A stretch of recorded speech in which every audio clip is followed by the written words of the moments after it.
আসসালামু আলাইকুম এভরিওয়ান। তো আজকে অনেক দিন পর একটা ব্লগ নিয়ে আসছি, যেহেতু এই ব্লগটা অনেক দিন আগের। এটা হচ্ছে যেদিন দেশ স্বাধীন হয়েছিল সেদিনকার ব্লগ।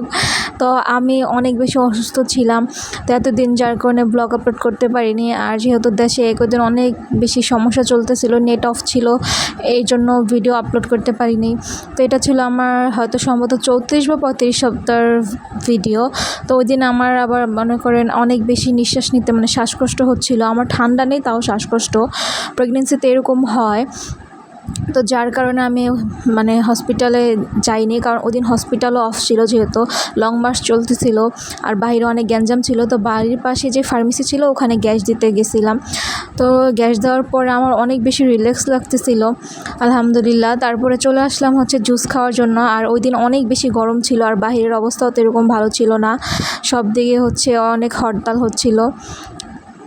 তো আমি এখানে জুসের জন্য ওয়েট করতেছিলাম। তো আমি একটা ম্যাঙ্গো শেক নিয়ে নিছি।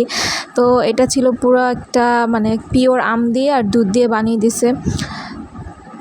তারপরে আসার সময় আর কি দুপুরে লাঞ্চ করিনি, তো এটা ছিল দুপুরের। তো দুপুরে তেহারি নিয়ে আসছিলাম।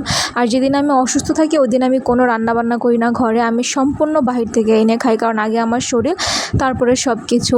তারপরে আইসক্রিম খাচ্ছিলাম। আর প্রেগনেন্সিতে আইসক্রিমটা আমার অনেক বেশি ভালো লাগে, যারা যারা আমার ভিডিও শুরু থেকে দেখেন তারা অবশ্যই জানেন। আর বিকালে হালকা নাস্তা খাচ্ছিলাম। আর এই মোগলাই পরোটাও আমার অনেক বেশি পছন্দ।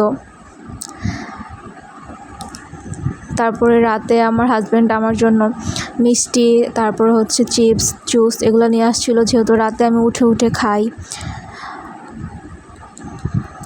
কারণ রাত্রে বেশি ক্ষুধা লাগে। আর দেশ স্বাধীন হওয়ার উপলক্ষে আমার জন্য মিষ্টি আনছিল। আর এই প্রেগনেন্সির শেষের দিকে আমার কাছে মিষ্টি অনেক বেশি ভালো লাগে। কার কার মিষ্টি ভালো লাগে অবশ্যই কমেন্ট করে জানাবেন।